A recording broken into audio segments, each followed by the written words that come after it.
We can get started. If everybody will stand, we'll do our invitation. Mr. Gaffney, could you lead us in prayer? Yes, sir. Father in heaven, we thank you for this day. Thank you again that we're able to gather together in peace to discuss the affairs of this city. And we pray first that your spirit would be in us and among us, and that we would have brotherly and sisterly relations with one another, that we can conduct these affairs in love and in peace, and do so first for your glory and for your honor and for the citizens of this city. And that by the blessing of the upright, the city is exalted, but it is overthrown by the mouth of the wicked. So I pray that we would each guard our tongues from speaking evil to one another and about each other, even behind closed doors. I pray that we would speak uprightly when we discuss the affairs of this city, and that it would bring peace upon this place, for there is nothing but chaos and turmoil in the world. But may there be peace in this city. If there's any place in Texas that you can look down upon and know that we're seeking you and seeking your peace with all our heart, soul, strength, and mind, may it be here. And we ask it in the name of your dear Son, our King, Jesus Christ. Amen. Amen. Thank you. We'll do our pledges now. The American pledge first. I pledge allegiance to the flag of the United States of America and to the republic for which it stands, one nation, under God, indivisible, with liberty and justice for all. Honor the Texas flag. I pledge allegiance to thee, Texas, one state, under God, and indivisible. Thank you. You may be seated.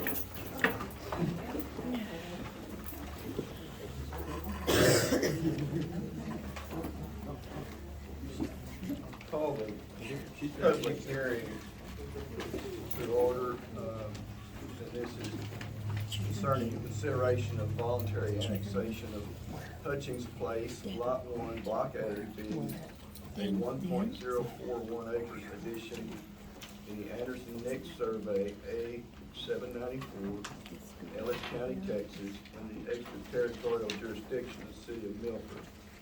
One single-family lot. Mr. Hutchings and his wife have applied to annex this property to the city.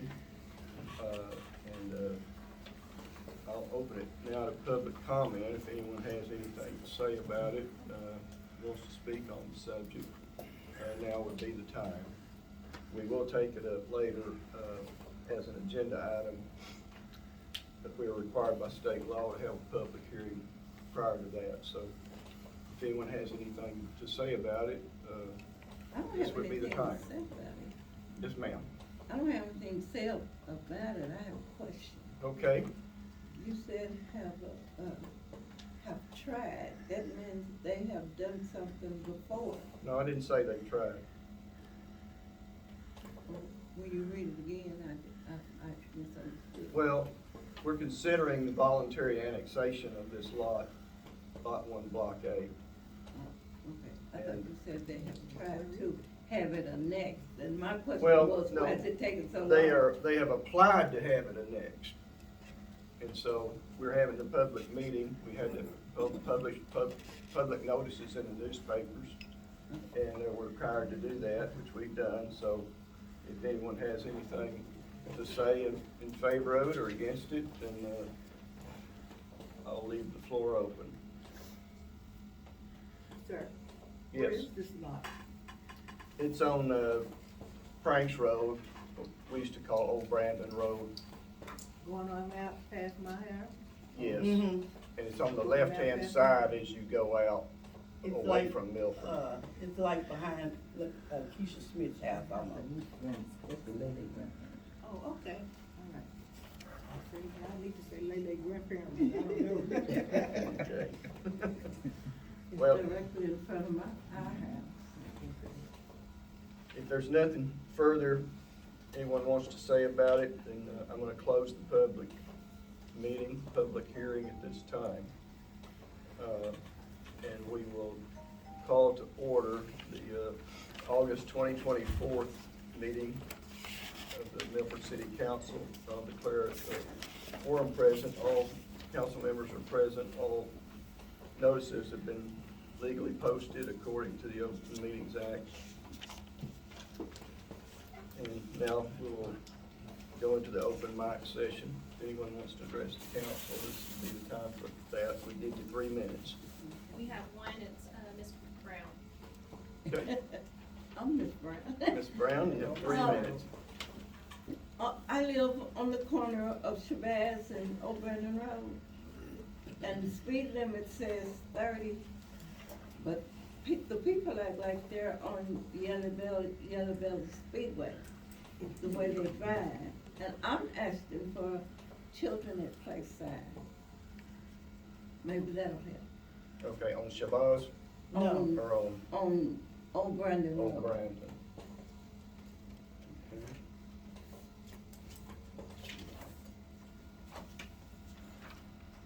We'll take that under advisement, look into it and see what we think on that. Where exactly would you think that the sign would do the most good? I think it would do you the most good, nearly close to the beginning from 77 on O'Brien Road. Because if you put it down any farther, they're already driving 60 coming through there. So maybe they need to see it in the beginning. Okay. We'll check into that. We'll coordinate with the police department, see if we can patrol that area as It's well. trucks with, lumber and different stuff, and they're driving fast. And then on top of that, they're coming through there on those, four-wheelers. They're not as bad as those trucks. So. Okay. We'll look into that. Anyone else? Okay. Consent agenda.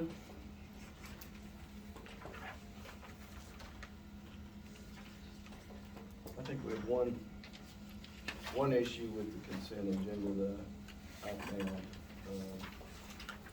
Mr. Davenport's here tonight, but he wasn't here at the last meeting, so I think that he spoke at the June meeting, not the, so that needs to be deleted. It was here in May. It was in May? Yeah. Gosh, that was 3 months ago then, wasn't it? Okay. But not July. I make a motion. Beyond that, I guess. Is that possible? We have a motion to adopt the consent agenda with The small alteration. with one deletion. Okay. Is there any further discussion? Not, all those in favor say aye. Any opposed? Okay, consent agenda is adopted. Like we did have some expenses last month for maintenance.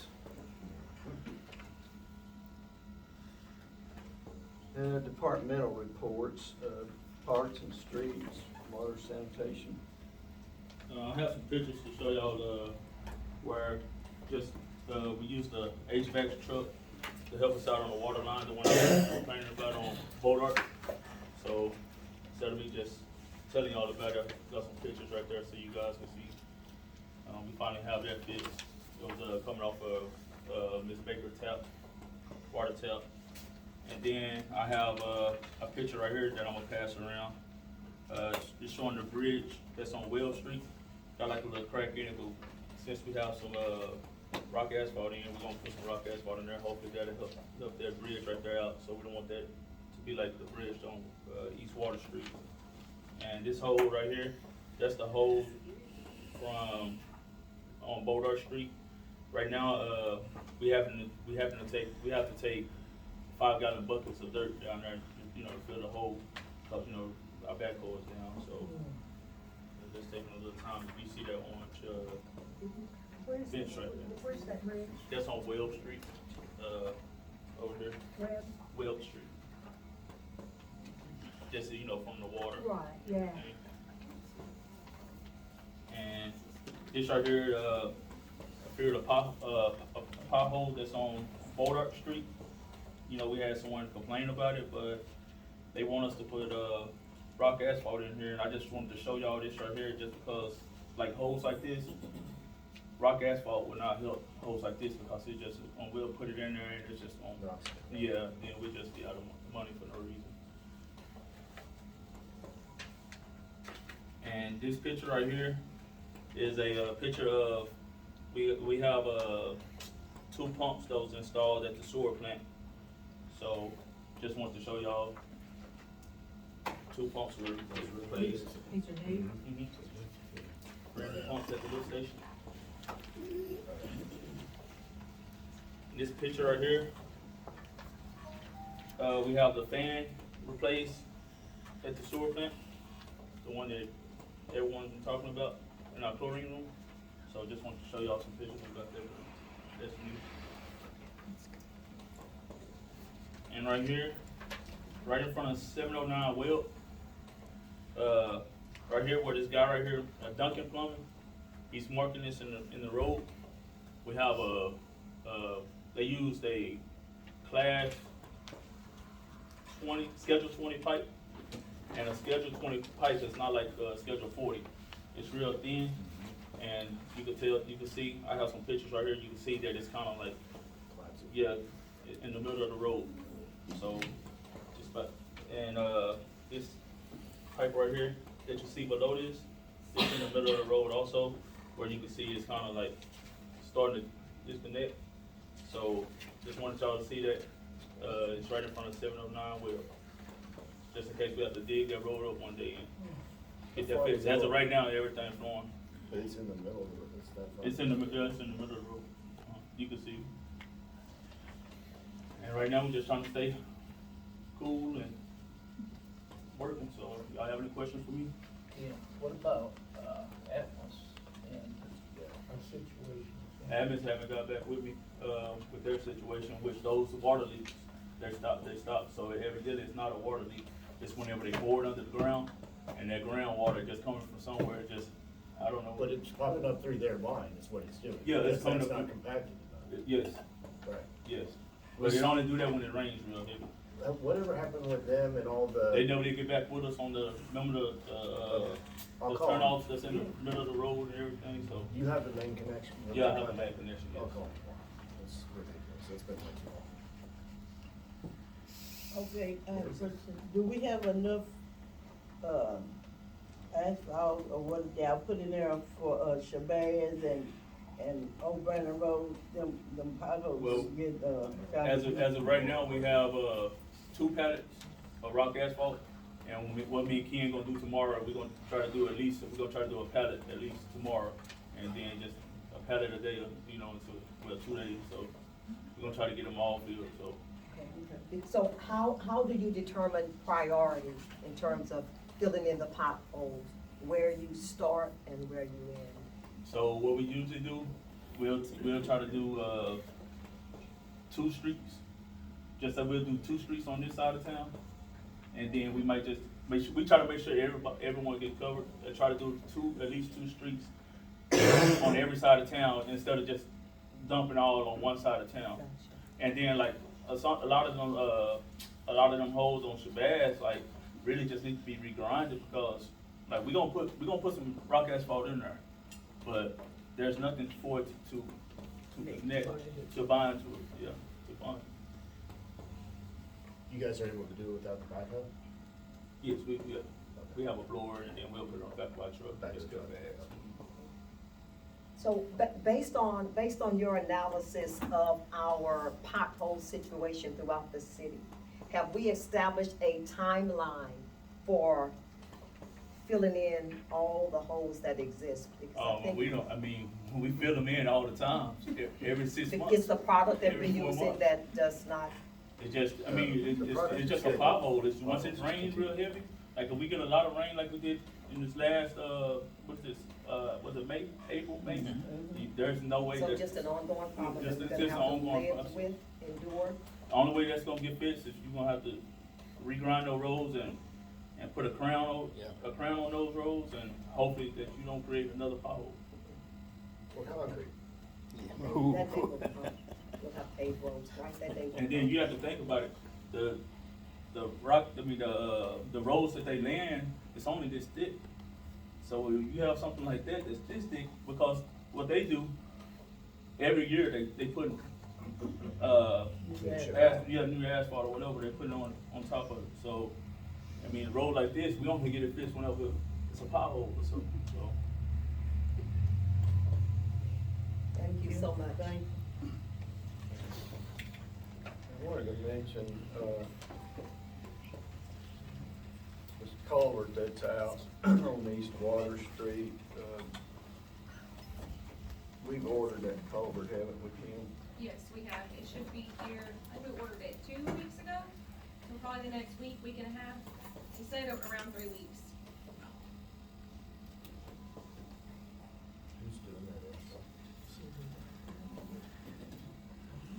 No, what we did, we applied for a federal grant through Federal Emergency Management Administration, and that's pending. I did talk to our grant writers, and they said that if we went ahead and had to fix it, which I think we do, that it would not hurt our chances to get funded for the federal, and that they could reimburse us at that time. So, rather than wait on that, which still might take several months, we decided to go ahead and just buy it and pay for it ourselves for the time being. But until we knew for sure that was not gonna hurt our chances with the grant, we didn't wanna go ahead and spend the taxpayers' money. So I know it's been an inconvenience that the road's out, but, we felt like that was the smarter way to go, for the taxpayers, be as light on them as we can. I'm not real sure how we're gonna pack it around there, whether we're gonna get the county to do it or whether we can do it ourselves. We'll see, but I think they'll provide the road base, to pack it in there, and if we have to pay them for that, for the road base, that's pretty inexpensive. And then it's gonna take some time, of course, where you have to drive over it. It may not be fixed. The surface may not be fixed like it was for quite a while, but at least it'll be passable. And, so that's what we're shooting for. But as soon as we get the culvert, it'll be similar to what we've already got, or what we had in there. Then we can start working on getting it fixed where it'll be passable again. And we're still gonna pursue our FEMA grant application, and I believe we added some more to it, didn't we, besides just the culvert? We're gonna try to, the water building and the city building over here that got messed up. Right. Is that culvert gonna have reinforcement to prevent future washouts? Not concrete, it'll just be packed in with road base, so it won't shift. But if we have another big gully washer, Well, yeah, it could come out again. Hopefully we won't have a rain like that again for another 100 years, but who knows? I wanted to ask too, do you think, River Rock could be a little bit better, like putting the River Rock down there first? Would that be better? than, It might. I think we need to consult with Precinct 3. Okay. They have a lot of experience with that, and they'll tell us what we need. We probably need to talk to them before we drop it in the hole. If we did, because, yeah, like you say, we may need to put something under it to build it up so it doesn't sink, which is a problem with the CGM sometimes. You get a lot of sediment coming through there, and next thing you know, it's about this deep in mud and silt. So, yeah, we're gonna try to set it in there best we can. Hopefully it should last a long time. But this one was, when we pulled it out, it was all, the bottom was rusted out, so it wasn't smart to, How long has Cover that it been back there? up. Does anybody know? I don't know. Before your time? I'm gonna say probably at least 20 or 30 years, could be older than that. Anybody wanna guess at that?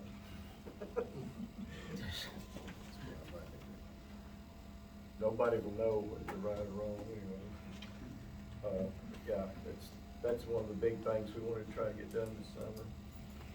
And we are, hopefully we'll get reimbursed for it, but I think it's gonna cause more problems if we don't go ahead and fix it while we can.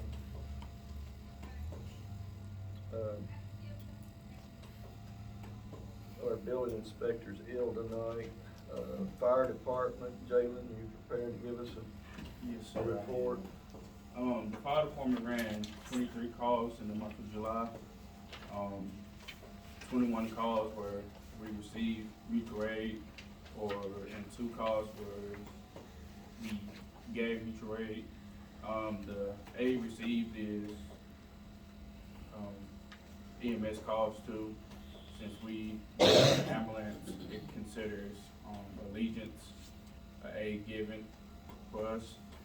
The breakdown of them calls were 4 fires, 15 rescue or EMS calls, 1 hazmat call, and 3 good intent calls. For the rest of the month,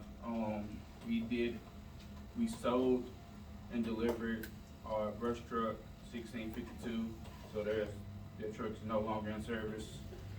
On the 29th, we did a walkthrough through the Road Ranger, getting ourselves familiar with the 5 panels, sprinkler system, and whatever else they have out there that could be hazardous. Any questions for me? What is a good intent call? It can go, say if we got a cat out of the tree. Oh. Good intent. So does that mean that the intentions of the caller was good, but your services really weren't necessary or designed? Yes, ma'am. That's what it is. It wasn't an emergency call. Yeah. Yeah. Good Samaritan. I don't know. They meant well. That's what it means. Okay, is any more questions for Mr. Davis? If not, we'll move on to municipal court. For the court side, we had 64 citations brought in for the month. We closed out 121 citations. Average speed over posted limit was 19.31. We have bench trials tomorrow. It's gonna be a long day probably, if they all show up. And other than that, that's all we've got.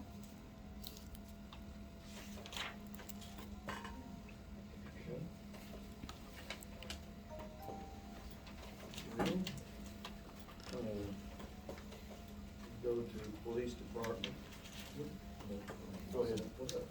Well, we don't have anybody on the board right now. I'm gonna bring that up. All of the terms have expired, so we might want to put that on for our next meeting to consider appointing some people to serve. I think so. Police department. Thank you, Mayor and Council.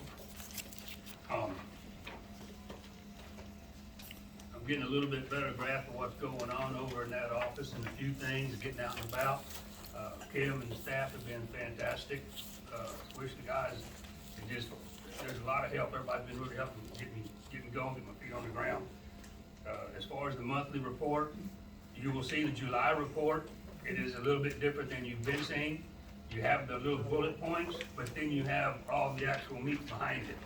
Because in one of the things that y'all had asked for in the operational mandates was how many assist the agencies. Well, by printing it out both ways, you actually get to see what those costs for service are, what the citations were, where they are. So I hope it's gonna be a little bit more information, and if that's the way you want it, that's the way I'm gonna continue to give it to you, is the actual bullet points of how many, if you're in a hurry, or also all the pages if you wanna see the detail, okay? And you'll see July and June, because obviously when I got here in June, I didn't even know how to turn that computer on yet, so, so you got last month's and this month's in there.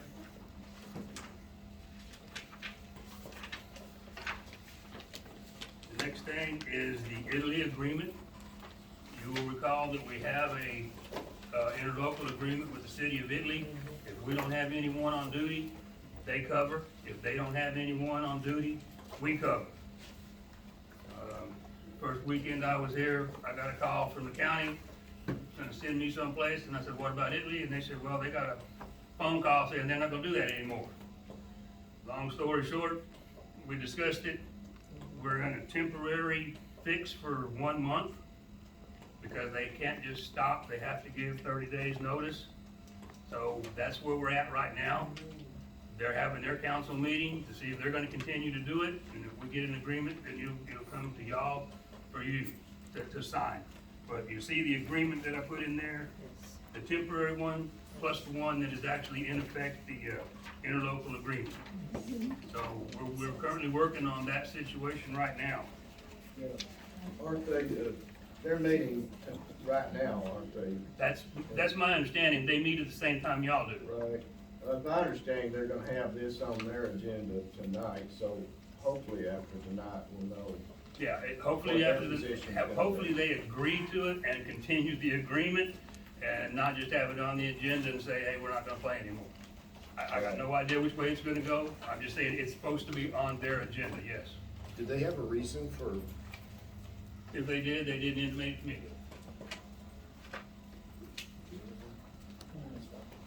And if they choose not to continue the agreement, what's our next step? What do we do? My phone rings all night long. Just, that's it. I gotta go. Because the other guys are on their off days. If they get called out, y'all gotta pay them comp time. You don't gotta pay me comp time. You will see in their job description for a police patrol officer. That was one of the things in goals and objectives y'all had talked about. So there is one for patrol officer, and you will also find one for the sergeant, should we ever get a sergeant position back.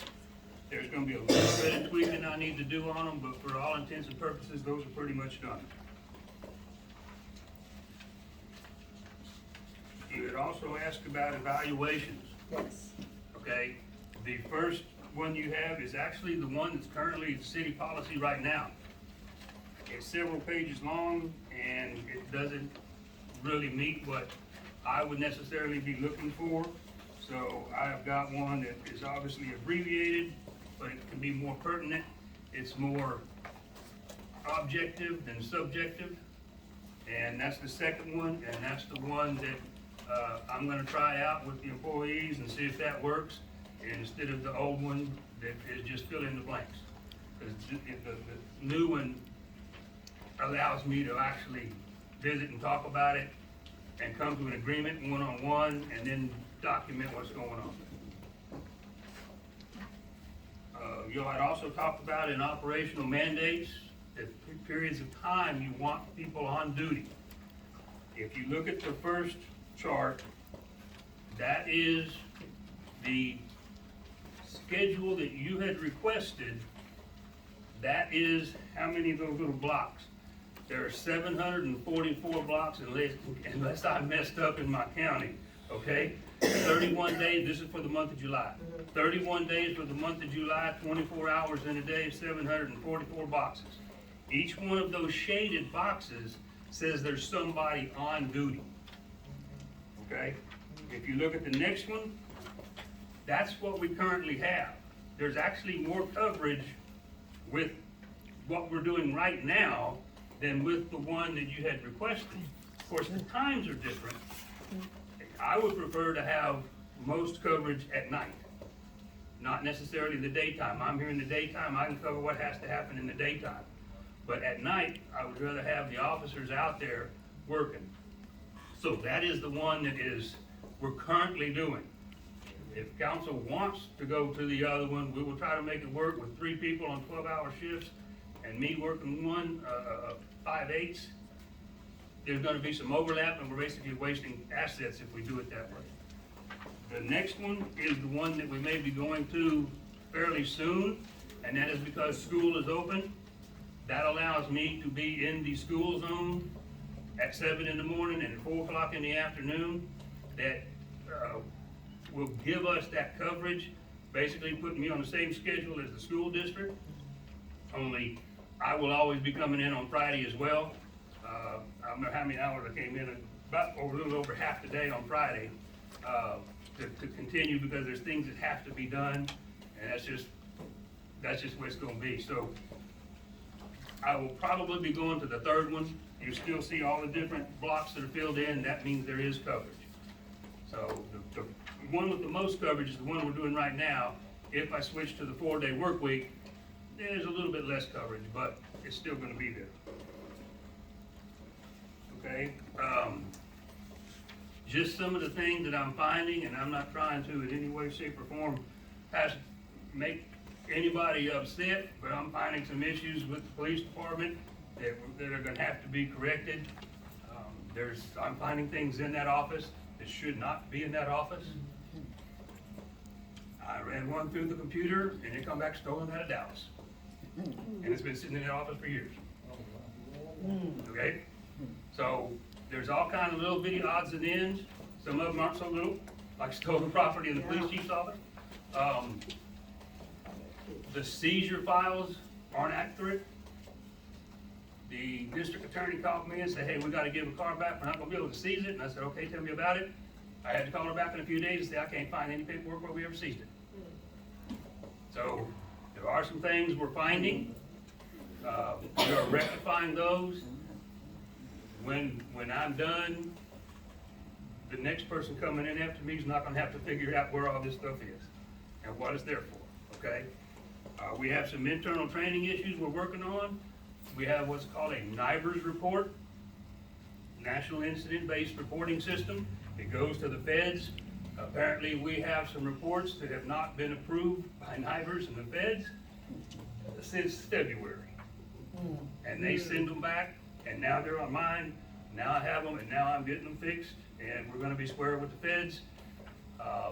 It was a training issue on an officer's part. Nothing inappropriate, nothing nefarious, just checking the wrong box, which triggered the wrong report for NIBRS. And then it comes back to us. Is that a monthly report? That is a monthly report. If you're familiar with the old UCR, Uniform Crime Report, they got rid of that back in 2021, and they went to the NIBRS. So it's just a replacement of that. But, just the other things that are going on, your policies, your policy manual is huge.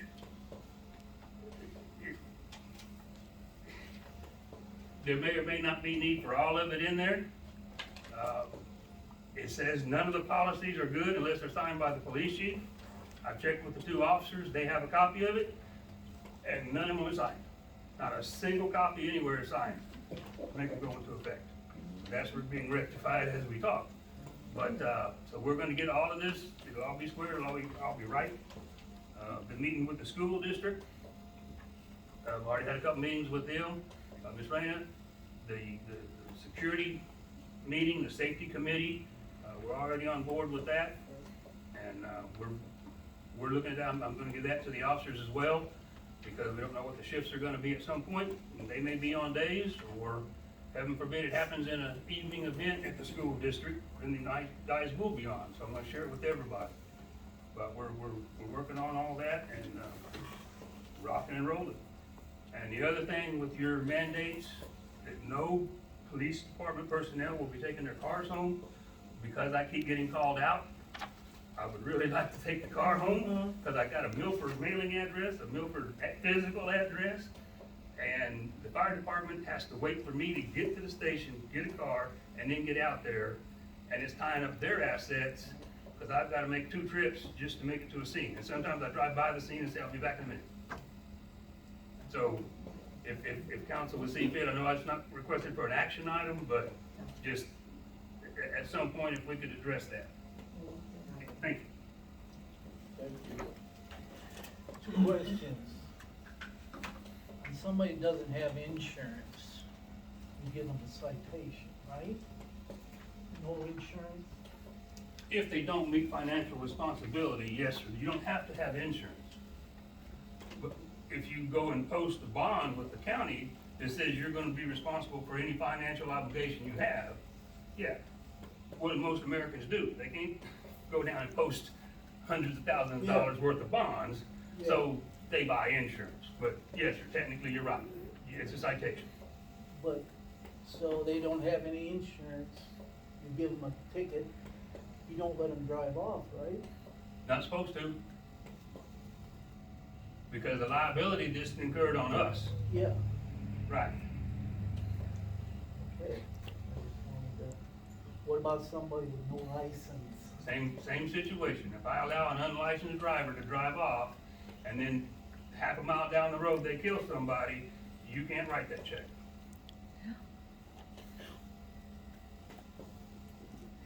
Chief, We need to start towing, maybe, huh? Yes, we do. We do. On no license and no insurance. No license, no insurance, you're not supposed to be driving off. Because the Yeah. officer just legally allowed somebody to drive away knowingly violating the law, and then if there's an accident, the officer in the city's in trouble. Yeah, okay. I just wanted to double check. Well, do we need to establish an official That- broker service? We have, Harris comes to everything OrthoPro. We basically have that covered, yes, sir. Okay. Yeah, and that's covered.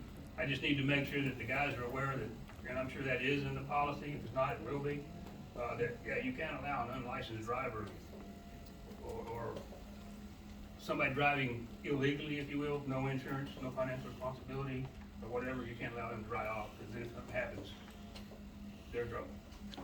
Okay. But what would we do if there's a licensed driver in the car, assuming that they're insured? That's fine, they can drive, well, if they still don't have insurance on the vehicle. Right, they Then, gotta okay, be- then they still can't have the car out Correct. going on the road. Correct. But if there's a licensed driver, then yes, And they're insured.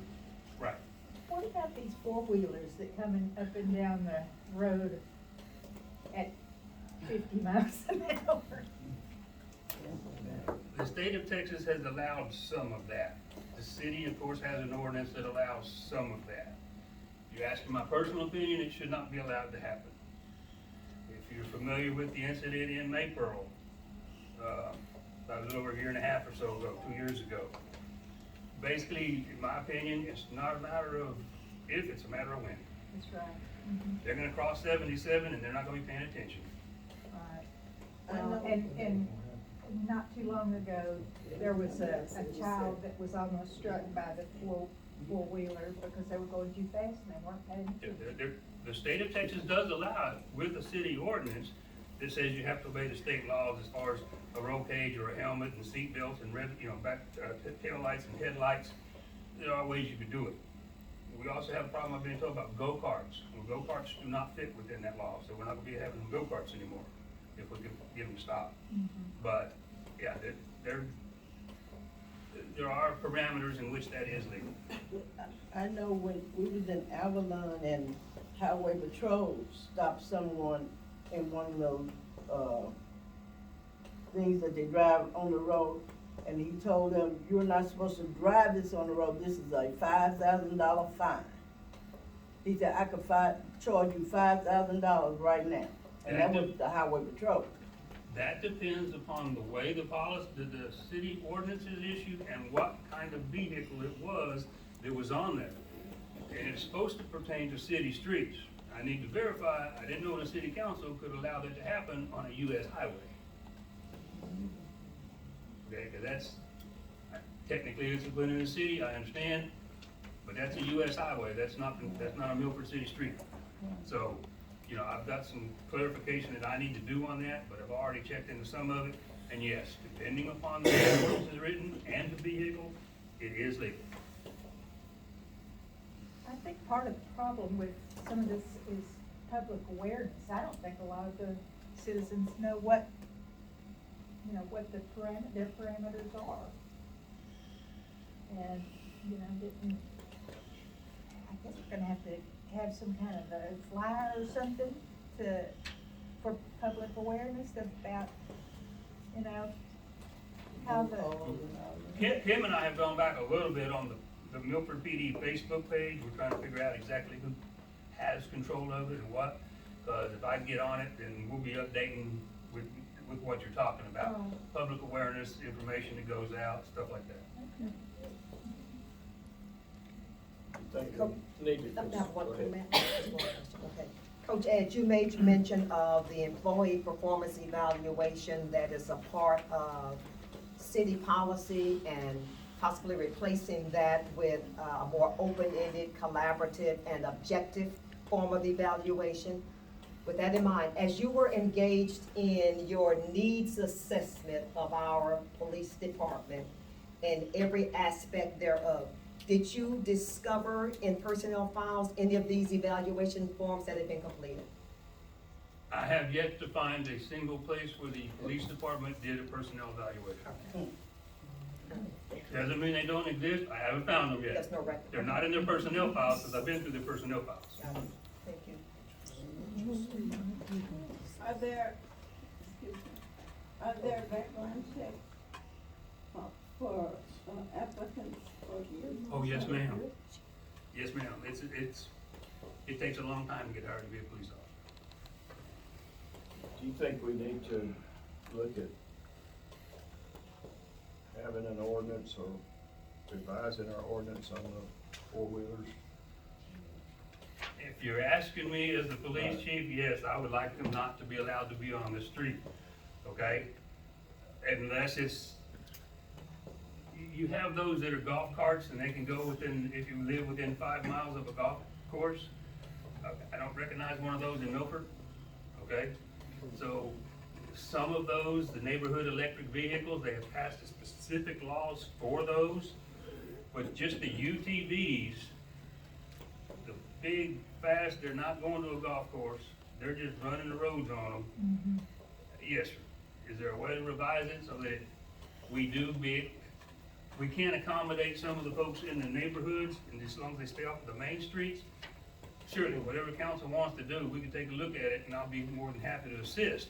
It's just, me personally, there used to be, out there at the ranch, for me to come out of one gate to get into one of my other gates, I have to get on 308 for a little while.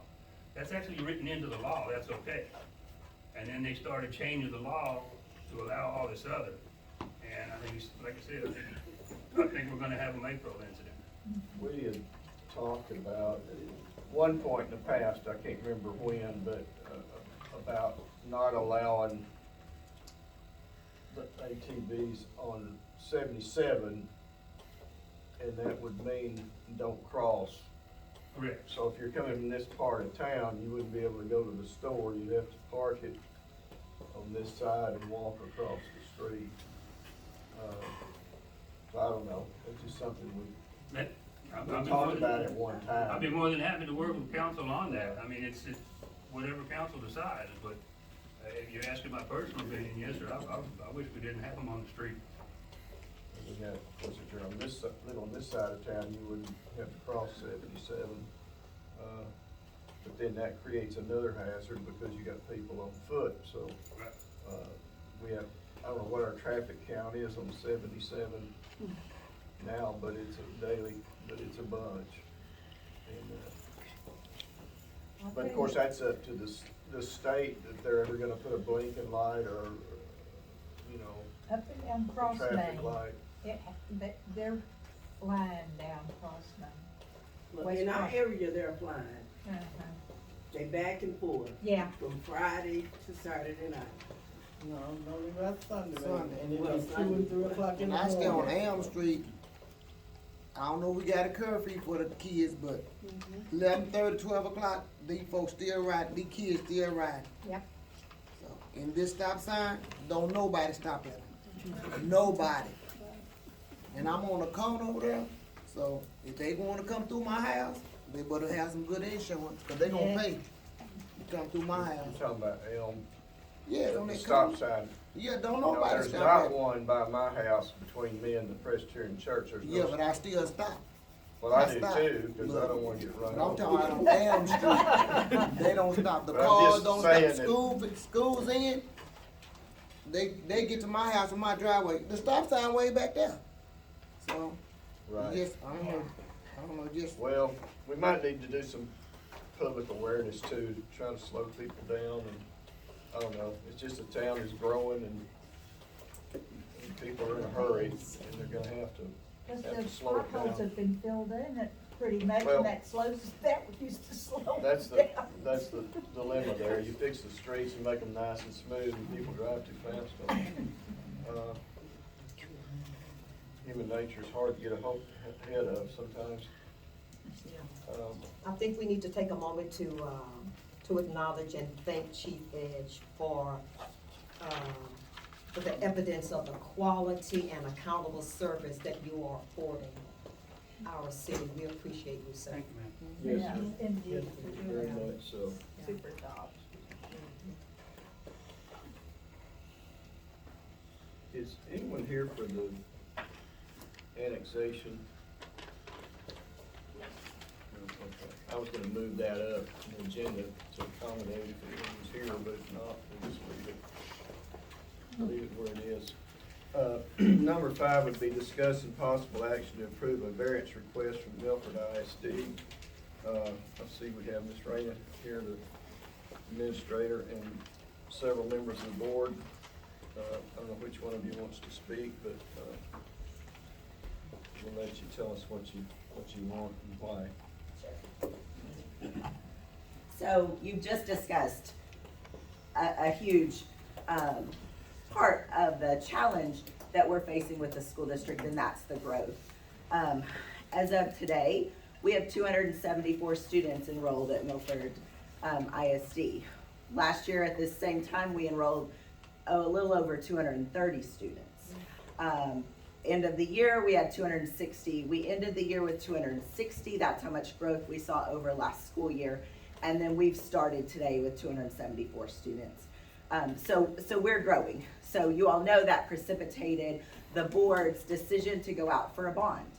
In that bond planning process, it was very preliminary. So it was, what kind of space do we need? What are we looking at? We did a lot of financial planning. We had a financial planner out of Austin who looked at our finances and said, here's how much bond capacity you have. Here's how much money that translates to. And so that translated to $11.5 million.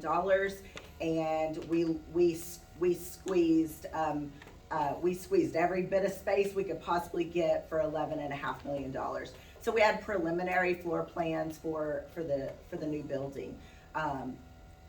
In working with our architect who is here tonight, Mr. Boynton, was able to be with us from, after the bond was approved, then starts the next level of really looking at the floor plan and the amount of money that was approved. And in that, then the architect looked at the city regulations and came back and said, part of the city regulations are the new shelter, the shelter requirements.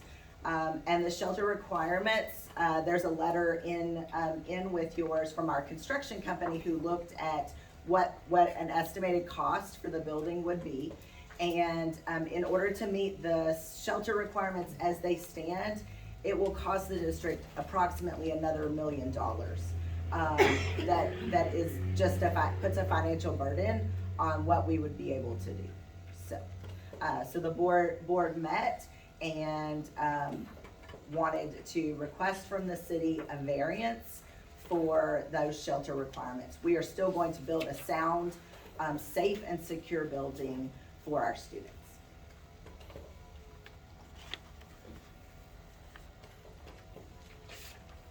The people that come up with the bid, they never had a shelter in the bid? No, sir. Because it was No, sir. required? No, because the regulation, you all passed the code after the bond program and adopted the new codes. Oh, okay. It's the 24 codes that you've adopted Oh, okay. that does it.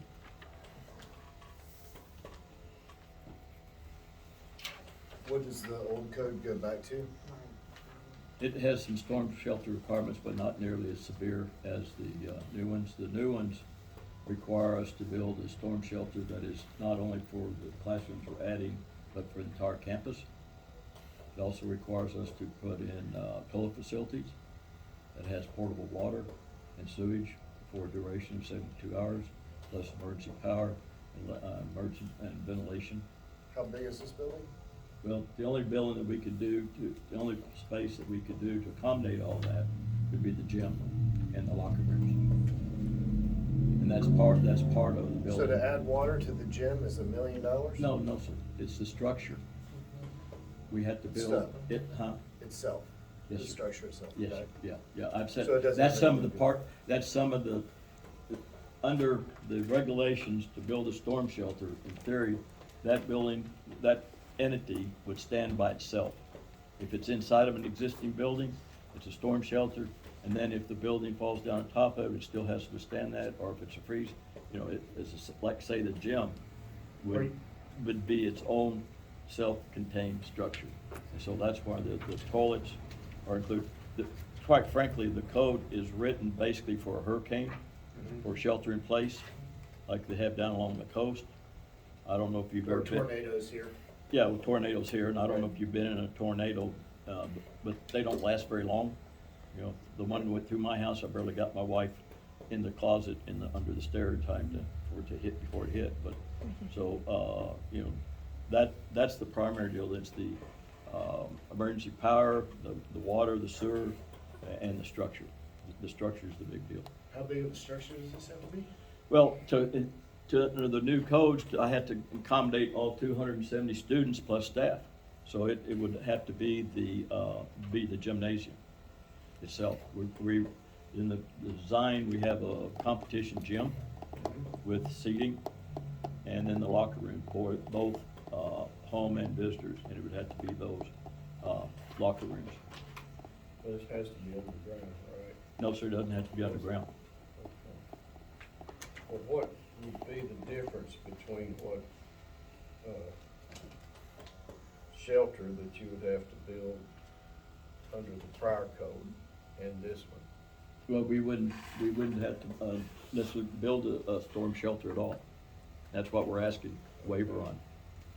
And we've asked several other communities that, you know, the same type of stuff, and they've waived it, which is academic, I understand, you know, but, So it would just have to wave it and then have a tornado come through and knock everybody down. And so, Well, because we've but- adopted newer codes and we're doing something. What is the difference in the construction of what the existing gymnasium and this new? well, under the new codes, the walls had to be either poured in place concrete or 12-inch concrete block, all cells filled with reinforcing in them. And then the roof would have to withstand the uplift and downloads of that's the, you know, the big deal right there. Obviously, the mechanical has to be upgraded, the emergency power, you know, we don't typically provide other than emergency lights and lights, I mean, emergency batteries and lights, but we had to provide either battery backup for 72 hours or generator, which we didn't want to, because we put a generator in, then we had to provide it within a shelter also, because I can't be selective that what it's going to hit. And then the water, you actually have to calculate the amount of effluent that would be generated within those 72 hours and contain that within the waistelines. So it's a big deal. I mean, and then too, you had to have a third party firm review the drawings and sign off on them, and then they also had to not only do we inspect it and our structural engineer inspect it, but the third party inspector would also sign off on it, and then they'd stand there and watch them install a hollow metal frame in the exterior block wall, make sure it's anchored correctly. So. In the gym that you're designed to build, what protection does it give? Well, Tornadoes? it currently I assume it's a lot more sturdy than what we built in the past. Yes, sir. Currently it's designed as a pre-engineered metal building with concrete block walls in it, but they're 8-inch blocks, and they're not all filled with concrete. They're, you know, they're for durability. And the roof, what is it? Oh, again, it's a pre-engineered metal building with metal roofing and everything on it. Be a compactor for the kids. Okay. It's a what, I'm sorry? A compactor. In A reality, compactor, if if a tornado hits, it's gonna be a compactor for the kids in there. and in reality, if we had a tornado, we would move all of the students to the front building, to our current building. We don't, our outbuildings now are our ag building, our music building, our portables, our gym. When we drill for a tornado and when we have had tornado watches, we do not leave students in those buildings. We have a plan to bring all of our students into our current building, and they shelter in place in our current building, which is exactly the same thing that I would do with the students in the new building. I would think that code would apply more to the hurricane area than What's? Well, I don't think anybody's gonna be there for 3 days for a tornado. No. Mayor, I'm not sure Yes. if this makes a difference, but this says the 2024 International Building Code. In the letter, we're on the 2021 Building Code. I was informed that she's on the 24. No, we're on the 2021 International Building Code. Yeah, because we go 3 years back, and that's what we adopted. We just yeah. went from 2018 to 2021. Then I apologize, I've received wrong information from you. From some, I don't mean you personally, I'm sorry, Yeah. I didn't mean it that way. I don't know if that makes a difference. I don't know what the codes read, but we are 2021. So would that make a difference? There are some differences, there's still requirements for, tornadoes, for a storm shelter. The big difference is, under the 24, I had to I had to not only design it for the entire campus, I had to have it within 1,000 feet of the furthest door from the building. So, there's a lot more restrictions. I'd had to go in and look at my occupancy count to see but if I did that, I might, well, I can't because of the bathroom still. I would still have to do the gym because I don't have bathrooms. I was thinking about like a classroom. Well, I don't have restrooms in a bathroom, okay? I mean a classroom. So so it'd still wind up being the gym. So now knowing that we're under the 2021 codes versus 2021, yes, I'm sorry. versus the 2024 codes. Yes, ma'am. What impact do you think that will have on cost? Because we were looking at like $1 million. What do you think It would reduce it some, But but not it too won't much. reduce, actually, it won't because I'm still stuck to the gym. Okay. Yeah, I'm still stuck, I shouldn't say stuck, I'd still be required because of the occupancy, and the bathrooms to do the gymnasium. And Linoik, I would have to look, I might be able to adjust it slightly and just do the locker rooms. But I don't know if I could get the capacity that I need for the students the old code says the classrooms, the student body that you're adding, in other words, if I'm adding 4 classrooms, in theory, that's 80 students, 80 to 100 students.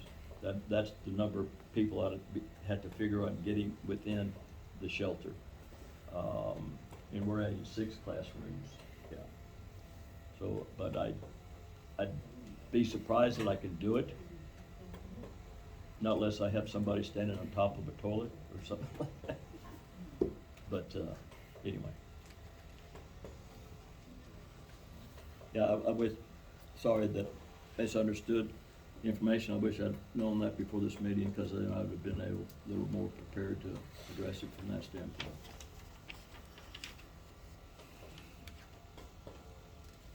We have a letter requesting this variance. It looks like, did everybody, member of the school board, support this? Yes. Melva didn't sign, but she did support him. Okay. She was at school and couldn't get here in time. Just wanted to make sure we didn't have another opinion we needed to hear from.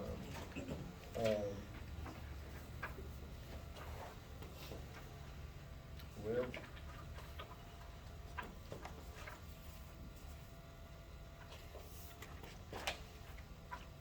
what's the council want to do? I see no problem in allowing them to do it, what they need to do. You mean grant the variance? Yes.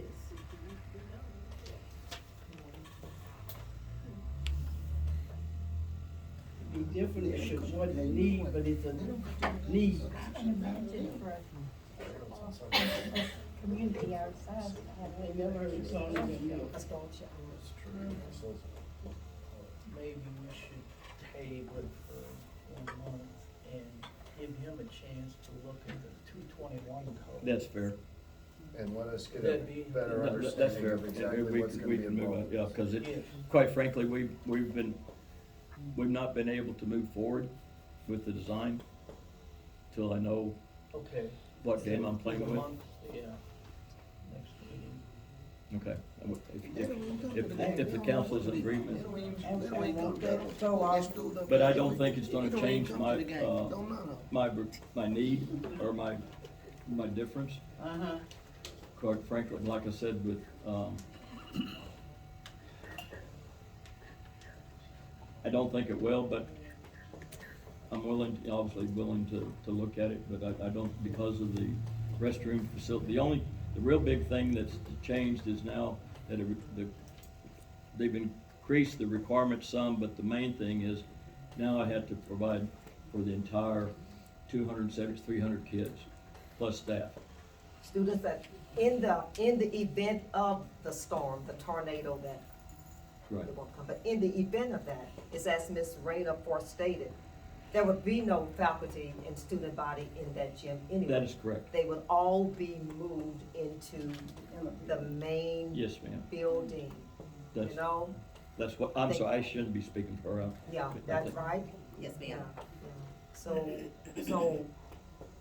who are you spending $1 million to protect? Equipment and furniture? I'm just trying to think it through. I'm just trying to think.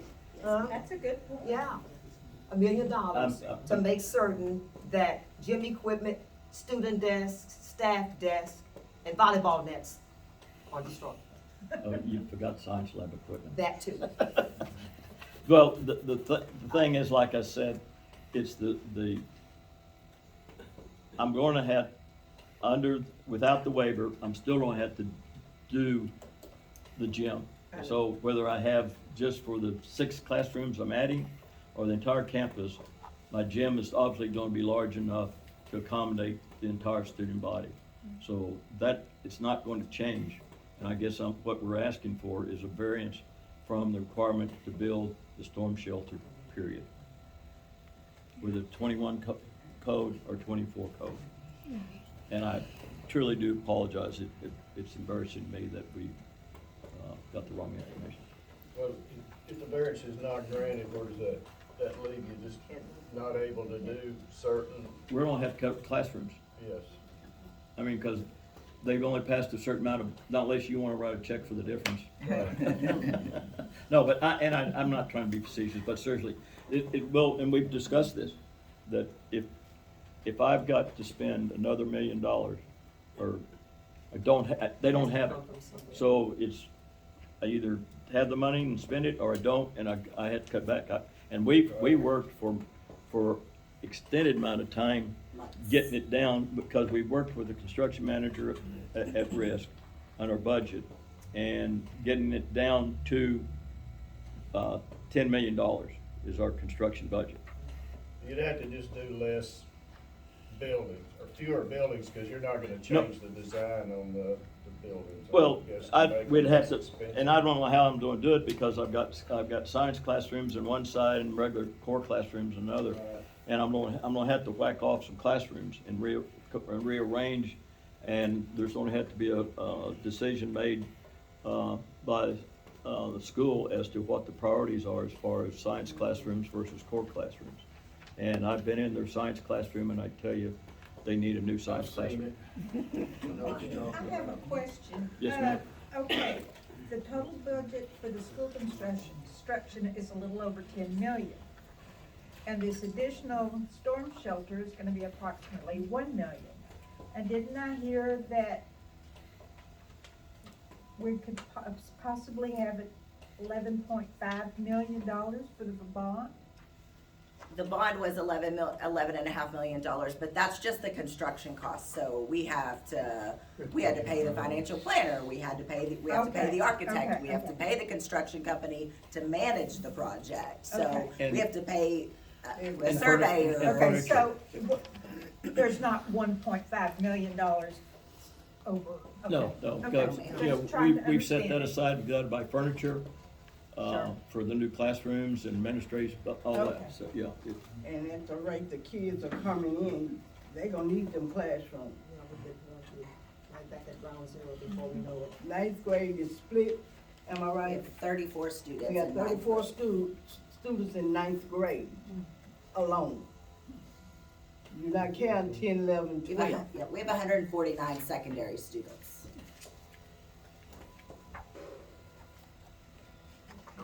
And the more we put it out, the more it's gonna lay the room for the kids and the education. I think we need to at least wrap our head around what code we are on first off, and be able to figure out exactly what that's going to be for us. I don't think the council has any problem approving this variance whatsoever. I think the only problem that we see is that we're approving a variance for removing a shelter that we are theoretically in code for. And if something was to happen, that doesn't sit very well with me. If something happens to the school, whatever it is, just by what we're seeing. And that's the only portion that I'm trying to wrap my head around, is just being able to take that all into consideration of what needs to happen. I think that needs to be done. I think that we need at least to be able to look and see what code we're on, and be able to see what all needs to happen with that. Okay. And then I don't think there's anybody up here who wants to take anything away from the kids, by any means. That's absolutely not what we're trying to do. We're just trying to make sure that it gets settled in the correct manner. I don't know if I spoke in that term for anybody. What you're here for. Thanks. Okay, well, And we if have they a, do that, won't that be on the taxpayer to pay that extra million? No, we'll have to cut. I mean, we will have to cut. I spoke with the Palmer superintendent earlier this week, and they requested a variance, and they, again, around some of the codes, and they did some classrooms, and it still cost them $500,000. He said that was an extra $500,000 to storm shelter, several classrooms, so we would have to cut, we're gonna have to cut something out of the building, which I don't know what that would be, so. And by state regulations, I can't reduce my classrooms to They have below a- minimum size. They have a minimum size. Yeah, because of. and We're already student at the health. minimum And size. we've whittled on this thing, and I don't know how many meetings that, Ms. Moretti and I have had where we've gone through the program, revised it, worked on it, and trying to get it within the budget, because I recognize that the school doesn't have extra money.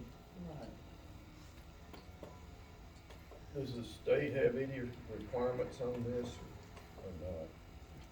It's just left up to local code. Yeah, it's codes. I wonder what schools around us are built in accordance with these 2024 codes. Know of any? And you understand too that, for example, we will be lucky if we start today, we're looking at least 2 years from now to have kids in the building. And it puts us, also we've got, inflation is eating on us. And so, anyway, that, it is what it is, but it takes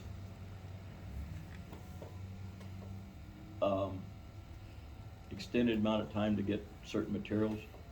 And there's still, because as you all, if you drive around the state of Texas, Texas is still under construction. There's a lot of construction going on in Texas. And there's a labor shortage and there's a material shortage in various trades. So, time, extension, and then delivery of product is impacting us all. What does a variance entail? I would just give the landowner a pass, might be a good word, to ignore a code that's in effect for some reason, whatever the reason might be. Code within which one of the codes? It's a code, building code. Building.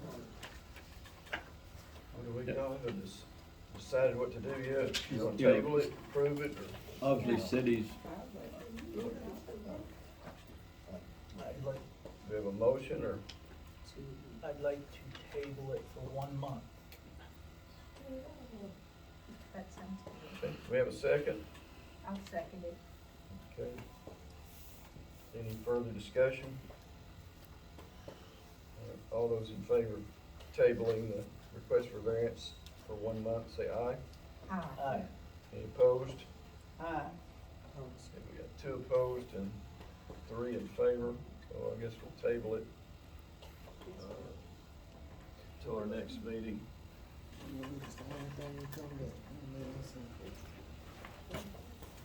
Are y'all gonna have a better understanding of it when you come back in a month? We'll have an answer. Yes. We'll have an answer. Yeah, oh yeah.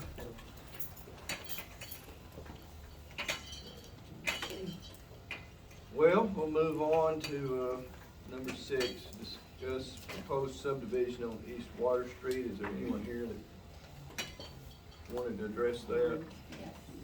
Yes, okay.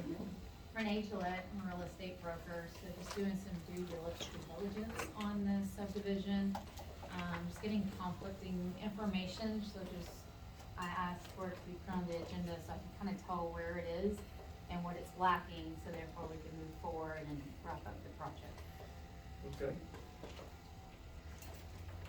Did you want us to tell you? So as far as Yeah. I've seen a prelim plat, I've seen the water engineering, I've seen drainage engineering, I've seen Encore's engineering for this subdivision.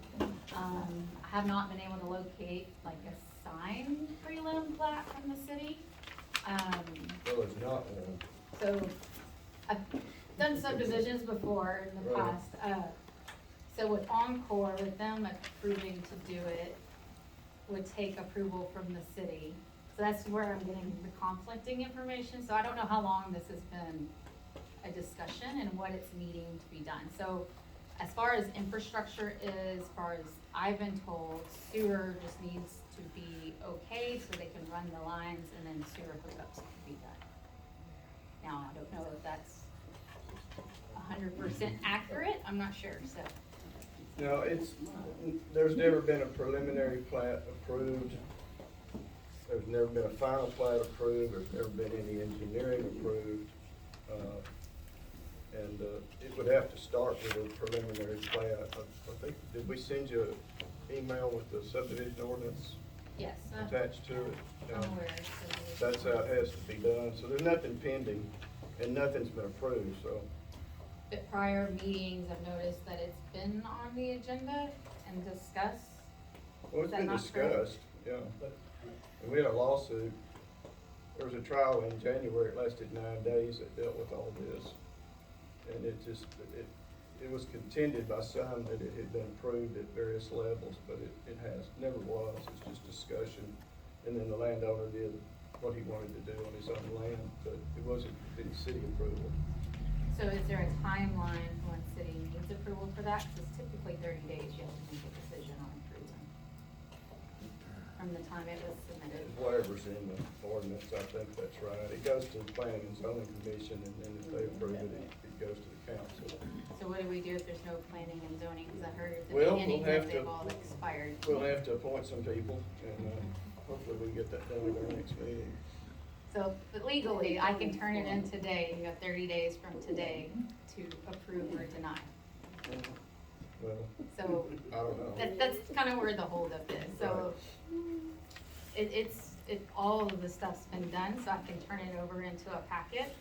But if we're waiting for a P and Z to decide on it that doesn't exist, then you're not following the 30-day law from the state of Texas on subdivision regulations. Well, I don't know what you mean about it's all been done, because I have copies of everything. nothing's been submitted for approval. There's been some things done, and there's been some construction done, but it's not been, I can provide a packet with all of that in it, but you said that P and Z needs to approve it, but there's no P and Z to approve it.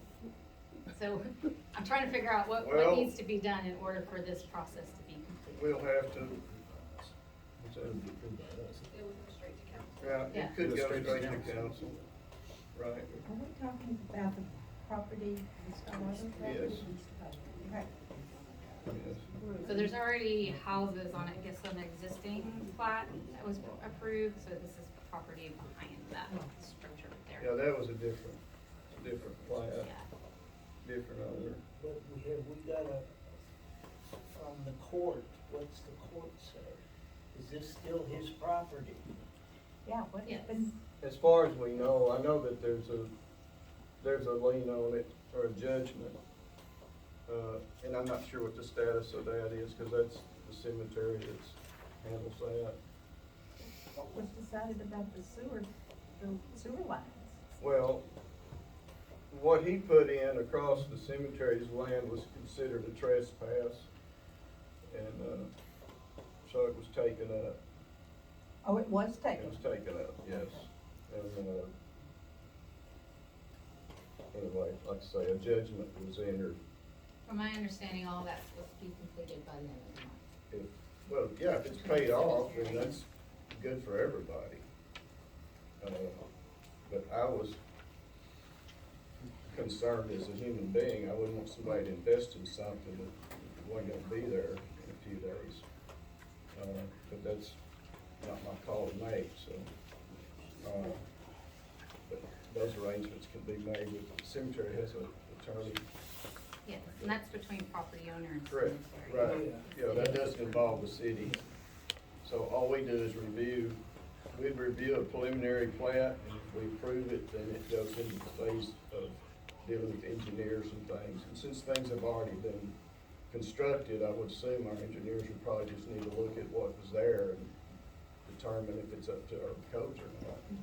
Yeah, it'd be an If it is, as-built. that's great. If it's not, then, maybe some reworking and some things. Yeah. I'm not an engineer, so I can't answer Yeah, those typically questions. they'll have, the property owner will have their engineer's plans, and then you present it to the city engineer. They Correct. review it, and they typically will do a, like, kind of off-session type meeting to go over everything and make sure everything's correct, so that way edits can be made. And then it's brought forth to typically a P and Z.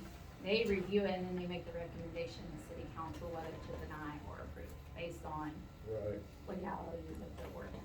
But what was done before, our engineers had some things they wanted addressed and they never were addressed. And we just started with construction anyway, and that's why we're in the shape we're in.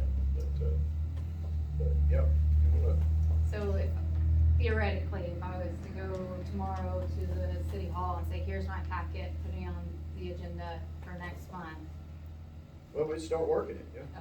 Yes, ma'am. is there I guess, meetings have been held prior to January for this lawsuit to have occurred. Has the city engineer actually looked at it and sent recommendations for that? Before the trial,